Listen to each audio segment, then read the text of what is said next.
Assalamualaikum warahmatullahi wabarakatuh. Perkenalkan kami dari kelompok 1 dengan saya Aryani. Di sini kami akan menjelaskan tentang pertemuan 12 dan 13 yaitu tentang pengujian hipotesis. Apa itu pengujian hipotesis? Pengujian hipotesis adalah proses untuk menentukan apakah suatu dugaan atau pernyataan tentang parameter populasi dapat diterima atau ditolak berdasarkan data sampel. Tujuannya untuk menentukan apakah dugaan tersebut diterima atau ditolak. Jenis-jenis hipotesis, yang pertama ada hipotesis 0 atau H0, menyatakan tidak ada perbedaan atau pengaruh. Yang kedua, hipotesis alternatif atau H1 menyatakan ada perbedaan atau pengaruh. Contohnya, H0 tidak ada perbedaan antara obat baru dan obat lama. H1, obat baru lebih efektif daripada obat lama. Kesalahan dalam pengujian hipotesis. Kesalahan jenis 1 atau A menolak H0 padahal H0 benar. Yang kedua, kesalahan jenis 2, B menerima H0 padahal H0 salah. Yang ketiga, nilai A biasanya ditetapkan 0,05 atau 5%. Yang keempat, semakin kecil A, semakin kecil kemungkinan salah menolak H0, namun B bisa meningkat. Yang kelima, untuk mengurangi kedua kesalahan, jumlah sampel dapat diperbesar. Yang berikutnya, uji satu arah atau dua arah.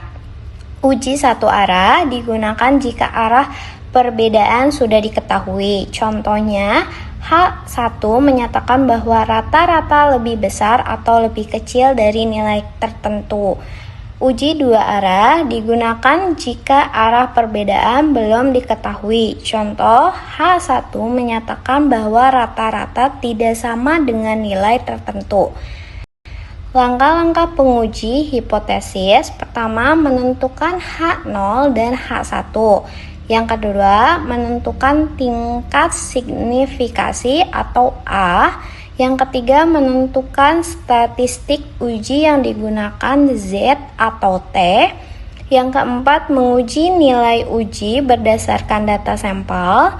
Yang kelima, menentukan daerah penolakan dan penerimaan. Yang keenam, membuat kesimpulan untuk menerima atau menolak H0. Sekian dari saya, berikutnya akan dilanjutkan oleh partner saya. Assalamualaikum warahmatullahi wabarakatuh.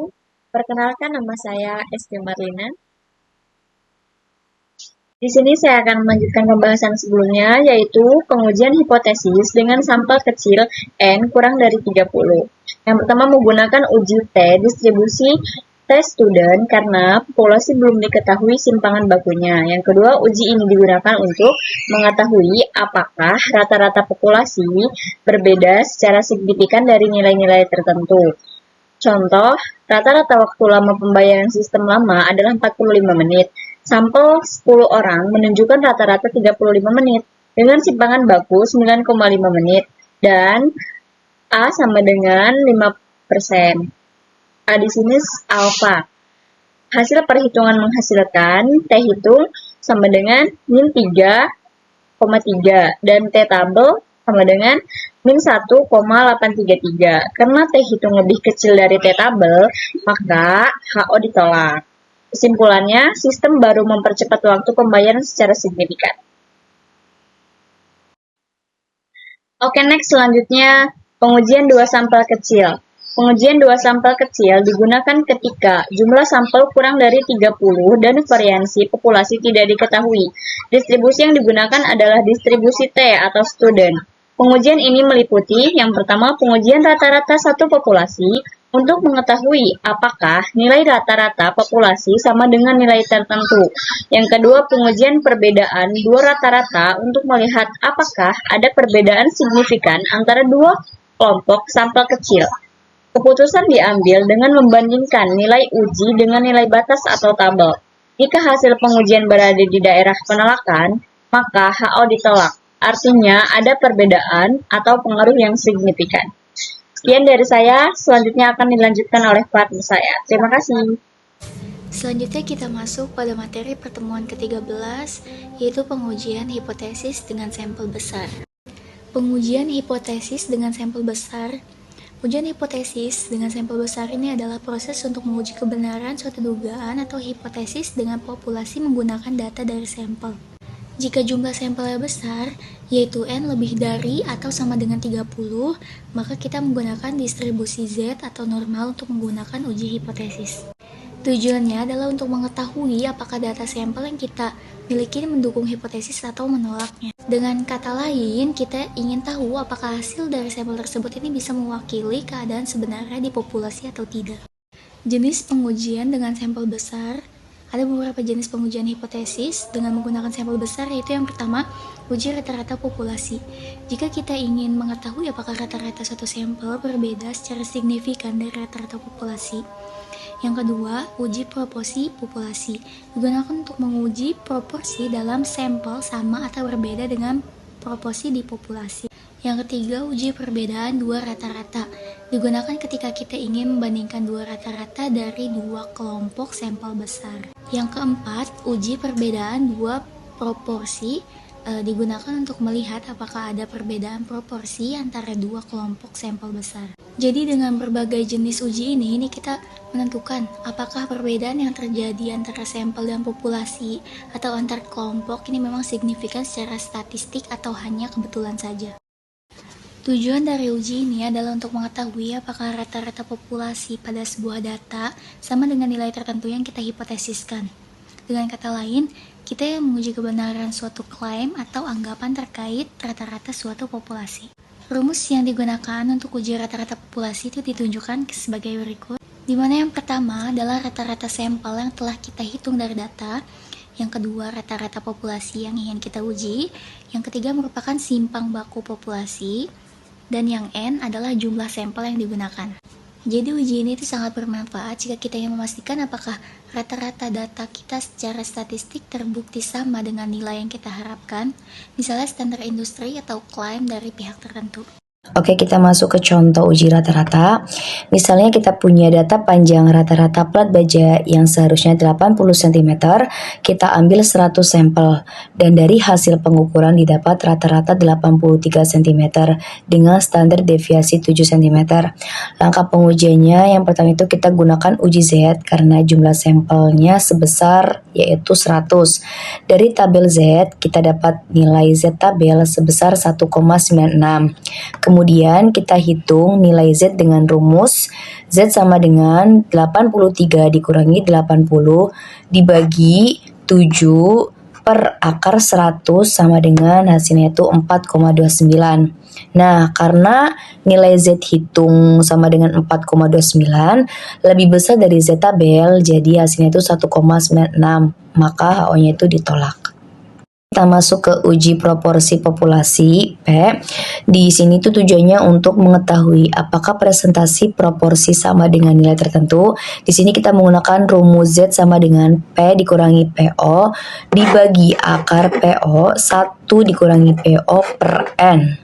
Nah, keterangannya itu P-nya itu dibaca P topi adalah proporsi dari sampel, yaitu jumlah keberhasilan dibagi total sampel.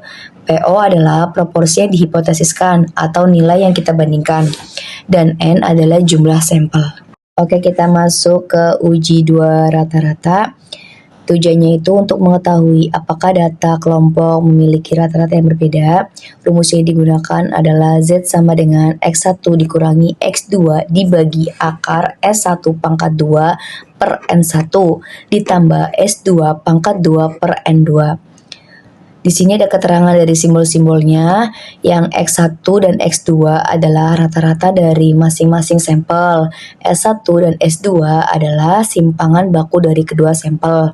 N1 dan N2 adalah jumlah sampel dari kelompok 1 dan kelompok 2. Oke, kita masuk ke uji dua proporsi. Di sini tuh tujuannya untuk mengetahui apakah dua kelompok memiliki proporsi yang berbeda.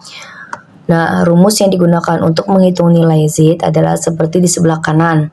Nilai Z ini nanti akan dibandingkan dengan nilai Z tabel untuk menentukan apakah perbedaan proporsinya signifikan atau tidak. Kalau nilai Z hitung lebih besar dari Z tabel, berarti kedua proporsi memang berbeda secara signifikan. Keterangan simbolnya yang ada di sebelah kiri.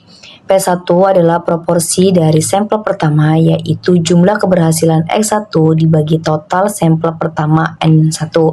P2 adalah proporsi dari sampel kedua, yaitu X1 dibagi N2. Kemudian P tanpa angka adalah proporsi gabungan dari kedua sampel dihitung dengan menjumlahkan semua keberhasilan dibagi total gabungan. Baik, perkenalkan, nama saya Siti Hanifah. Di sini saya akan menjelaskan langkah umum pengujian hipotesis.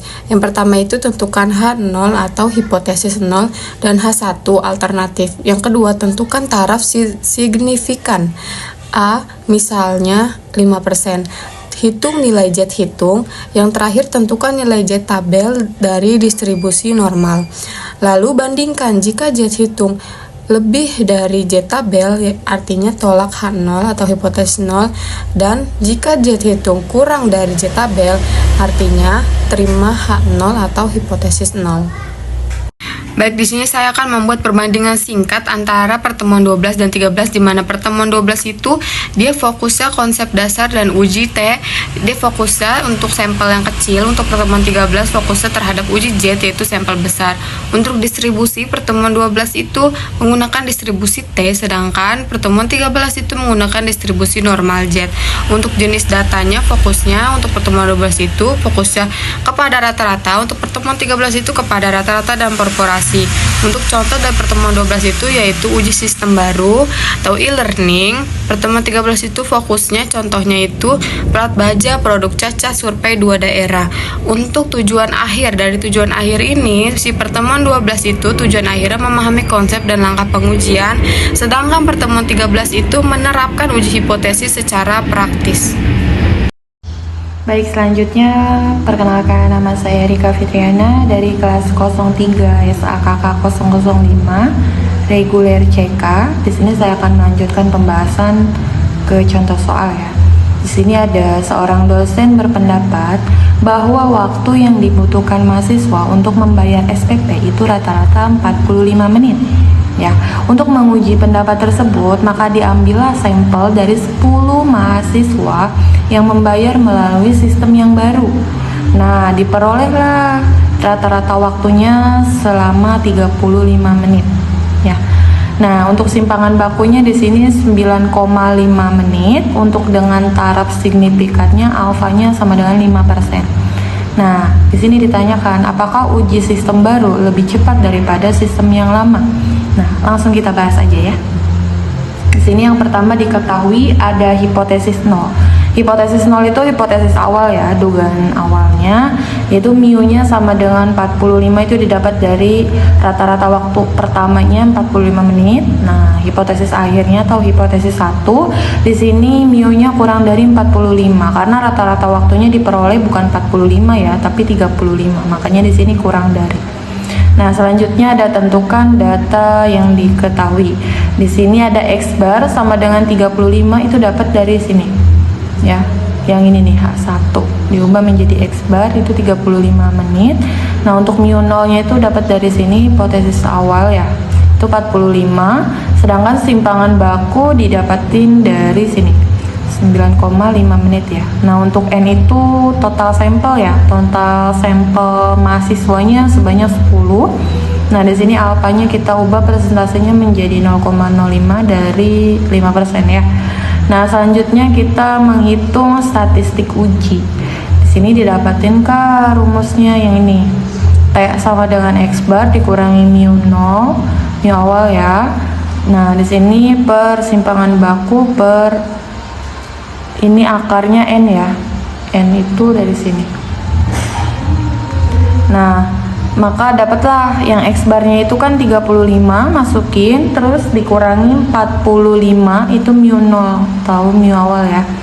45 per simpangan bakunya 9,5 akar 10. 10-nya itu N dapat dari sini. Ya. Nah, ini 10. Ya. Nah, dapatlah nih 35 dikurang 45 itu minus ya. Minus 10 per 3,004. Dapat dari sini. Sama dengan min 3,33. Nah, ini udah dapat ya. Ini T hitung. Ini rumus T hitung ya. T hitungnya didapetin nih min 3,33. Selanjutnya kita tentukan derajat bebas dan nilai kritis. Nah, di sini derajat bebas dan nilai kritisnya dapatlah rumusnya ini nih. DF sama dengan N-1. N-nya itu kan 10 ya. Dikurangi 1 itu dapat dari rumus, dikurangin 1 jadi 9 total N-nya. Nah, dari tabel T itu alfanya 0,05. Uji satu arah ke kiri, maka T tabel, tadi kan T hitungnya ini. Nah, ini T tabelnya, maka dapatkan min 1,833. Nah, maka diambillah keputusan. Nah, bandingkan. Nih, T hitungnya itu sama dengan min 3,33. Itu lebih kecil daripada min 1,833. Itu termasuk T tabel ya. Maka dapat disimpulkan untuk keputusannya itu kita ambil, maka hipotesisnya ditolak ya. Hipotesis awalnya ditolak. Nah, mari kita simpulkan ya. Karena T hitungnya itu lebih kecil dari T tabel, maka hipotesis awalnya itu ditolak karena minus ya. Nah, artinya terdapat bukti yang cukup untuk menyimpulkan bahwa sistem baru itu lebih signifikan ya, lebih cepat dibandingkan sistem yang lama. Nah, ini kita udah dapat ya jawabannya. Berarti jawabannya sistem baru itu lebih efisien ya, lebih cepat daripada sistem yang lama. Oke, maka kesimpulannya untuk pengujian hipotesis adalah alat penting dalam statistik inferensial untuk menarik kesimpulan tentang populasi berdasarkan data sampel. Pada sampel kecil digunakan uji T atau Staden ya. Sedangkan varians populasi itu belum diketahui. Pada sampel besar digunakan uji Z, yaitu normal ya, yang ini normal nih. Karena distribusi data mendekati normal, keputusan akhir itu selalu didasarkan pada perbandingan nilai hitung dan nilai tabel sesuai tingkat signifikan yang ditentukan. Baik, itu saja presentasi dari kami. Terima kasih atas perhatiannya. Wassalamualaikum warahmatullahi wabarakatuh.